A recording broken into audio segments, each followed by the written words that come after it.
The Abraham Avinu Synagogue is being rebuilt after 400 years. In the 50s, King Hussein razed it to the ground together with the whole Jewish quarter, and there was nothing left.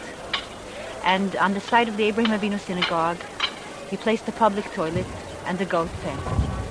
After the Six-Day War, when we returned to Hebron, we started making movements towards removing the goat pen, removing the public toilet, and after many arguments with the former government, we started with the rebuilding of the Abraham Avinu Synagogue under governmental auspices.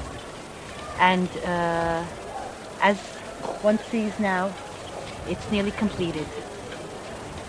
The significance of building the Abraham Avinu Synagogue here near the Arab market in Hebron is the significance of the whole Jewish people.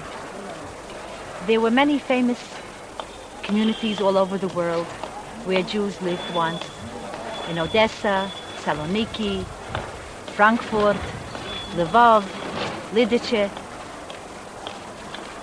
all over the world. Nearly every country in the world had a period of Jewish settlement. Now there is no significance in going back to a former Jewish community which had its hundreds of thousands of Jews, such as Odessa or Saloniki, and rebuilding there a synagogue or reestablishing there a Jewish community, because then it really doesn't mean anything. Those places had their history of Jewish settlement, and what happened in the end of the Jewish settlement was a tragedy, and that's it. The settlements were finished. But here in Hebron, we came back to renew. Only in Israel can one have the law that what was once will be again. That where the Jewish nation once was, there it will come back, and there it will start again. And the synagogue that is being now rebuilt is an example of the reestablishment and the renewal of the Jewish people in its own land. And here we can make good that what went wrong. One can't erase concentration camps or Inquisition or Stalin, but here in Israel one can rebuild what we once thought was forever impossible to rebuild. Here in Hebron we had a Seder for Passover, and we also lit Hanukkah candles, and as all Jews, one has a very collective memory.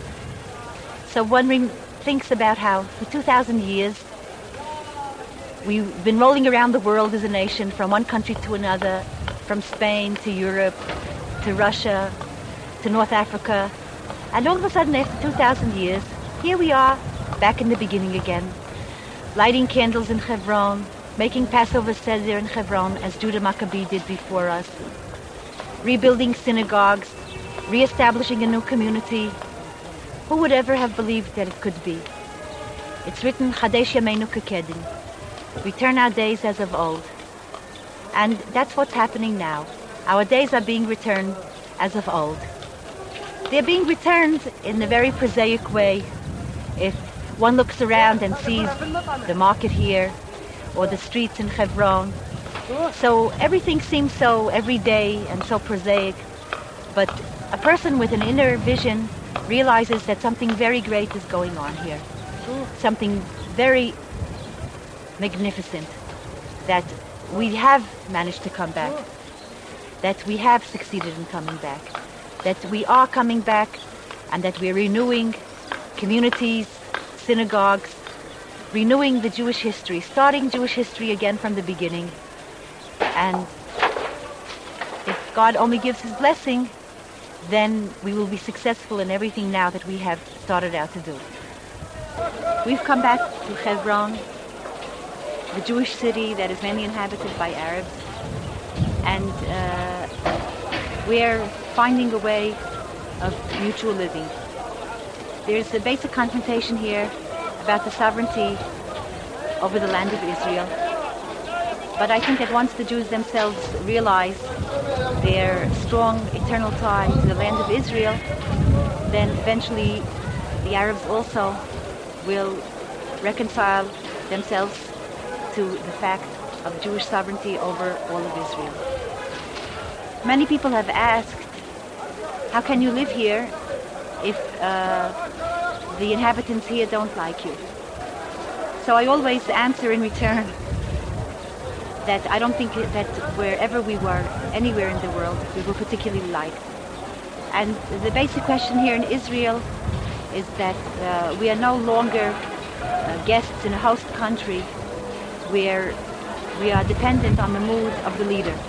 That if the leader likes the Jews, then they can live well, and if he doesn't like the Jews, then they had to better watch out.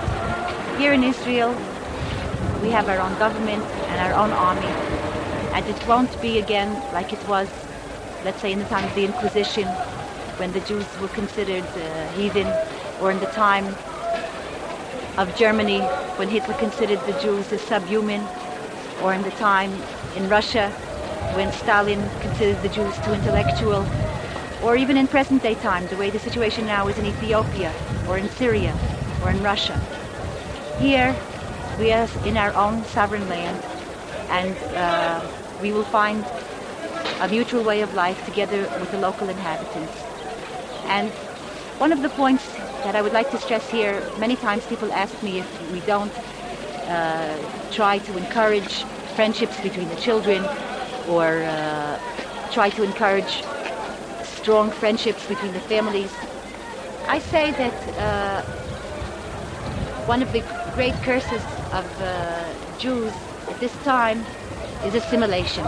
And I think assimilation starts with too close relationships between children or between families. Our basic relationship here with the local Arabs is a correct relationship.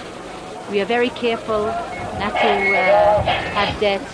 We are careful to be correct in our day-to-day attitude with them. And I think the facts speak for themselves. Jews now have been living in Hebron for 13 years. In those 13 years, not one Arab bus has been bombed, not one bomb has gone off in a market, not one Arab stabbed, not one shop robbed. And I think that background of 13 years speaks for itself about our intentions, that we want to live peacefully, and but the fact that has to be understood by all is the fact of Jewish sovereignty over Israel and in Hebron.